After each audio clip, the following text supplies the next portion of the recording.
Hey guys, Chris here. Once again, we find ourselves outside of TS Autosalg here in Fredrikstad.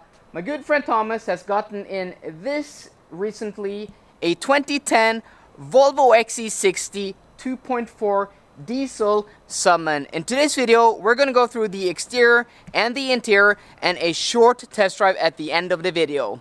So, the first generation XC60 came out in 2009, if I'm not mistaken. So this is one of the early cars. This is registered in 2009. This is a 2010 model. And as you can see from the front lights, this has the pre-facelift design. So this was a headlight design Volvo had on this car and also on the later Volvo S60 V60, where you have a split daytime running light here, and then you have the main, headlight compartment there.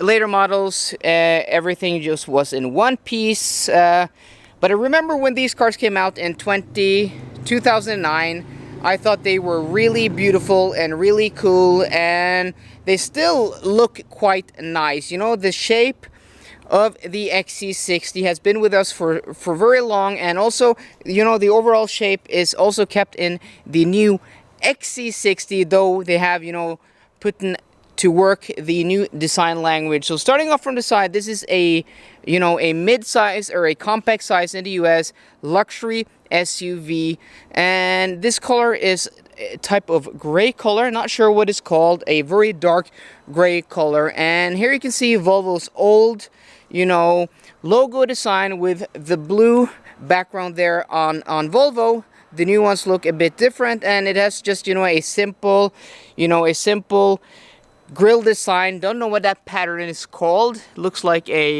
not like a mesh. I don't know what to call that. Down there you have a type of mesh, but just a simple grill design. And then you have this, this matte chrome finishing around the grill, and also, that typical stripe through the Volvo logo. Down in the lower fascia, you have fog lights on this car.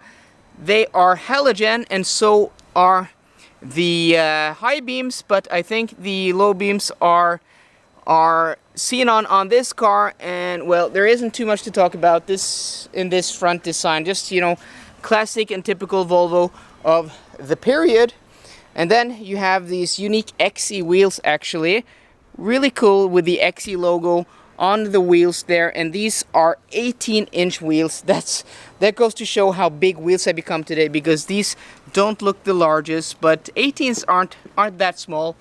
Over to the side, you have this broad shoulder line here that extends from the front fender and all the way back here. It actually disappears into this shoulder line, which brings us to the rear section of the car. And then here you have, the classic, the typical Volvo waterfall rear lights that, accentuate and move over the shoulder.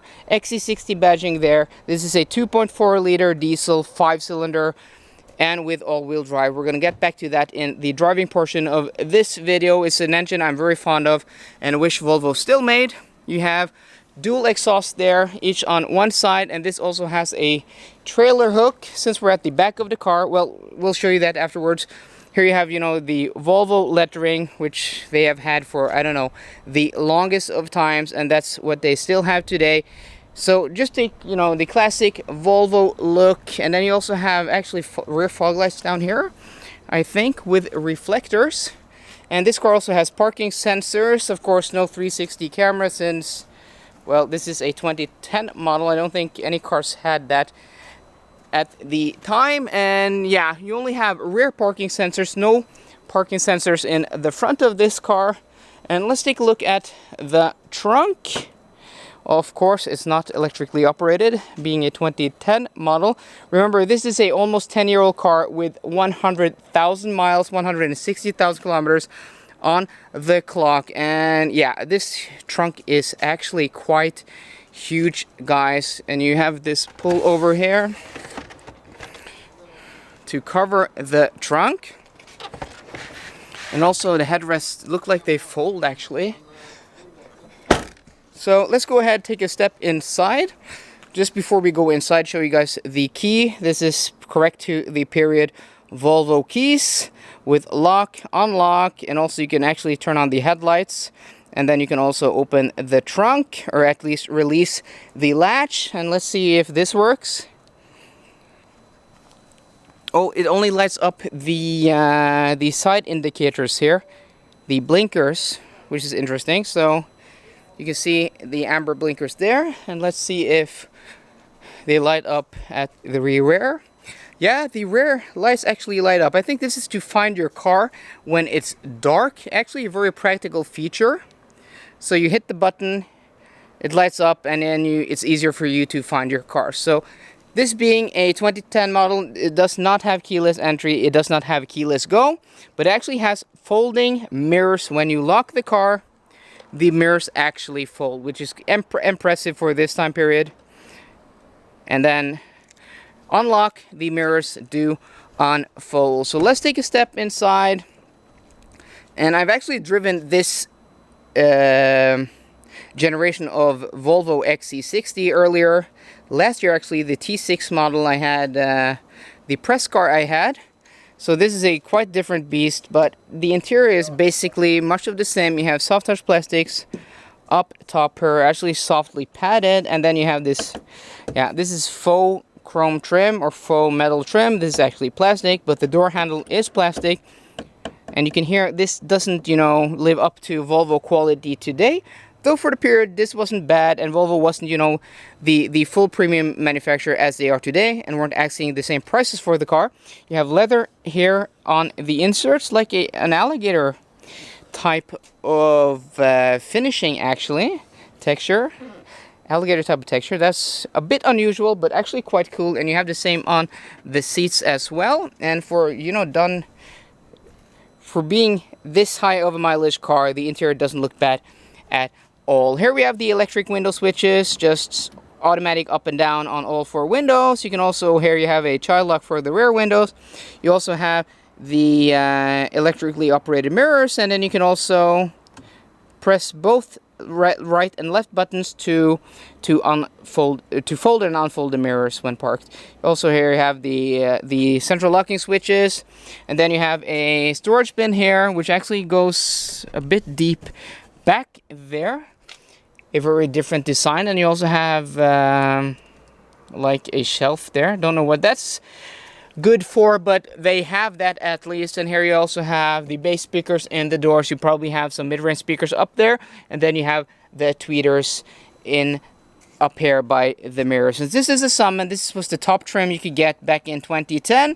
This has electrically operated seats with 3 memory functions, and the new XC60 actually only has 2, so that's quite impressive. And these are typical Volvo seats of the period. Very comfortable, very supportive, and the leather has actually held up really well, because you can see there isn't much wear. This is to be expected from a 10-year-old car. And then here you have the steering wheel design, which also is correct to the period. It also has, you know, some wear and tear that is to be expected from a 10-year-old car with 160,000 kilometers on the clock. Here you have the light switches. Nothing, you know, magic about this or special. But you have the parking brake here, or the e-brake, which is electronic. And instead of having it in the center console as a new Volvos, you actually have it on the left side of the steering wheel here. So let's take a step inside, but it is really hot outside, so not gonna try to do this quite speedily, not spend too much time. But I think we have to start the engine just to turn around the steering wheel here, so we can actually have a look at the controls. So you have to put the key into this slot here, and then the foot on the brake, and then press the start engine button there. Okay, so a misfire. That was strange.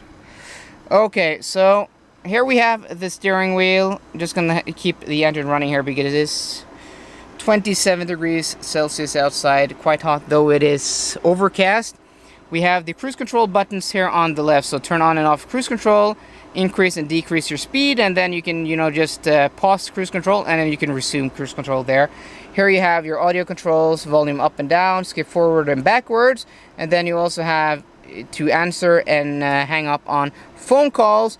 Inside here we have an analog, gauge cluster with digital screens inside of both the speedo and the tachometer there. As you can see, 159,000 kilometers.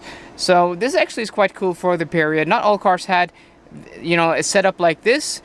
Doesn't look too bad today, 10 years later, and actually very practical. And over to screens, you have this info screen up here, and when I change the temperature here on the climate control, it shows up there on that screen, and then it also disappears. And you can also see the fan speed and probably other radio information if I turn on the radio. Let's see, press FM. How do you turn on the radio? No. So I'm quite, maybe turn on, yeah. High performance sound, and there you have, the radio information up there on the screen, but we're going to turn that off so we don't have any, noise or any distractions while filming. Here, if this car was equipped with sat-nav, the sat-nav screen would be here, but this doesn't have it, so looks a bit odd, but well, that's what they did in this car. And then you have like a rubberized mat here to put coins and belongings, stuff like that. Maybe a modern cell phone fits up there. Yeah, you can use that for navigation. That's actually quite practical, so you can put that up there and then you can navigate. Not the worst place to put your phone. And then moving down to the center console, this has the floating center console design, so you can see my hand there on the other side. I've talked about this before. I find this space quite useless for storing things. I would rather prefer more storage available, but that's what they did at the time. And actually you have this really nice brushed aluminum finishing, which is plastic, but it looks nice and it's actually textured. It actually might be real plastic, real aluminum. And yes, I think it is because it's actually dented down there. So this is actually real aluminum. So here you have the climate control buttons, and modern Volvos could learn a thing or two from these old Volvos, because physical buttons are always preferred, in my opinion, to the touchscreen buttons, because these are just available all the time and they just work immediately. Volume control, also tuning, and you can also adjust your sounds here, your bass and your trebles and stuff like that. And here you have the phone. So not a lot of stuff in these old cars. And here you have also the climate control, which you can press to set to auto there, but then it's just going to blow the fan really hard, so we don't want that. And you can also put on where it recirculates the air automatically, and you actually also have hill descent control down there, guys. Hill descent control on this car, because we don't have dry modes as we do have in modern Volvos. This car is also equipped with a 6-speed automatic transmission. Here you have a 12-volt power outlet, and you have two rather large cup holders here, but you don't have much other storage. You can't put your phone anywhere here. That's my main complaint about these old interiors of Volvos. And then you have a rather large center storage here beneath what I presume they call a armrest, but it sits very low and it's not adjustable. So let's go ahead and take a look at the back seats really quickly. So the doors are of the same design, so you have this softly touched padded plastics on the whole door, except where you have the leather, and here you have this hard touch plastics. And you also have here, which seem to be both bass speakers and probably mid-range speakers there. The back seat is also of the same leather quality as the front seats. And then you have an armrest here that you pull out, and in my V70 video I failed to show you guys that, but that V70 does have an armrest with center cup holders and also some storage here, and actually a storage bin there. That's actually a better center armrest than I have on my 2018 XC90, so that's quite impressive actually, and feels very solid. This leather was very nice when it was new, Nappa like in the finishing, though 10 years and 160,000 kilometers does work its age on a car. You have also headrests here, and then you have headrests here, and you can also adjust this center headrest up there for middle passengers, and you can also press that down to put it down. So those are the rear seats, and you actually have really nice map pockets here, and you actually have heated rear seats in this 2010 model, guys. That's actually quite impressive. Okay guys, test drive section of this video. 2010 Volvo XC60 2.4 liter diesel, which later became the D5, I think, with 163 horsepower. This is a 5-cylinder engine, and also made it to a 6-speed automatic transmission, and also with all-wheel drive. So put it in park, handbrake off, and let's roll and see how this car is to drive. And not having cool seats in warm weather like this, and wearing shorts and skin against leather, well, I don't have to tell you guys what that feels like, but cooled seats are recommended if you live in a place with warm weather or warm summers. So this car, it feels old. It's an old car, especially compared to new cars. Anything 10 years old would feel old. Anything else would just wouldn't make any sense, right? But it's a very quiet and comfortable car. This car is most definitely set up for comfort. The XC60 I drove of this generation last year did have the active chassis, so it actually had sport mode and advanced and comfort, so you could actually soften it up or stiffen it up, and also the steering also became heavier and stuff like that. This is just a plain old, honest Volvo set up for comfort, and on these 18-inch wheels with rather large sidewalls, it's super comfortable, but it's not floaty. It's European car firm, but on the comfort side of firm.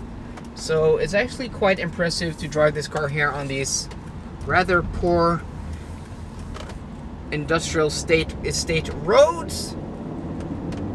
And that engine is the next thing I want to talk about, because I've bitched about Volvo's modern 2-liter 4-cylinder diesels many times. And just about every car, I've always had something to complain about those engines, because, well, that's just how I feel about those engines. But this, well, the bad first. 163 horsepower isn't the most power. This is a heavy car, so by no means is this a quick car.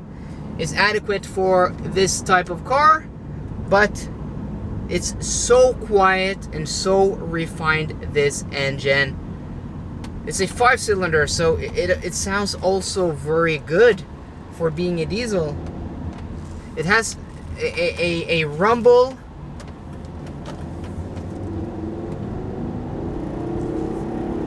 Yeah, and even when you rev it out, no vibrations at all. This is so much nicer than the 2-liter they have in modern Volvos. Seriously, guys. Rev it out, no vibrations at all. Really nice sound. It's just refined, this engine.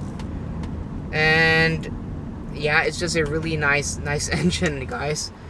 The rest of the car is just comfortably set up. Nothing special about that. Nothing. I can't say much more about that. Otherwise, the car feels very stable. It doesn't move about. It's planted. It corners quite flat for being this comfortable. And yeah, it's European car firm, but set up on the soft side of that, comparable to what Mercedes probably would have done in the same time period of this car. And it's also quite quiet. Yeah, the interior is, as I said, getting a bit old. It does look a bit dated. It does feel a bit dated, but for being a almost 10-year-old car, it feels very nice, very nice. This car does have a few miles on it, so, but it does feel solid. It really does feel solid. Yeah, okay, you have some body roll here on the roundabout. Out of the roundabout, full throttle.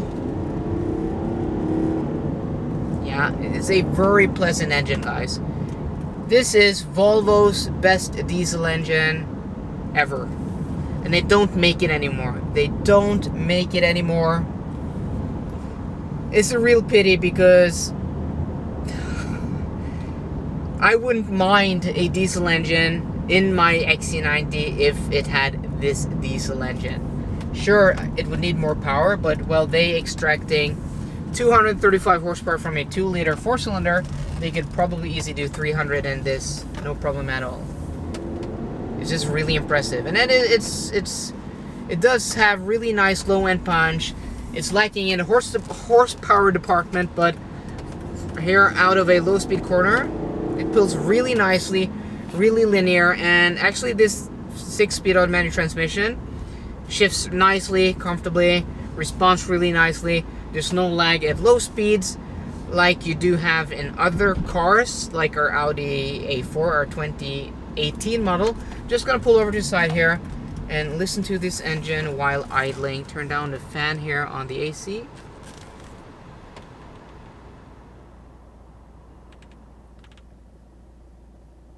Yeah, it's actually quite distant, the sound of the engine. The fan's now totally off. Yeah, you do have some faint vibration through the transmission and in the cabin, but well, if they put this into a modern XC90, you probably wouldn't have that. But I don't mind it because it feels and sounds refined, this engine. So I'm actually quite impressed by especially the drivetrain in this car. That's not the thing dating this car, to say it politely. The rest of the car is dating the car, though nothing wrong about the rest of the car. I thought the transmission and the engine were going to date this car, but they don't. So that was a short test drive. I'm back here at the dealer. And let me know, guys, what you think about the old generation XC60. Do any of you guys actually drive this car? Do you have it with the D5? And have you tested the new diesel engines? If you have, let me know in the comments down below. And if you like this video, also drop me a thumbs up down below. And for more car content, as always, guys, please subscribe. See you guys later, and goodbye.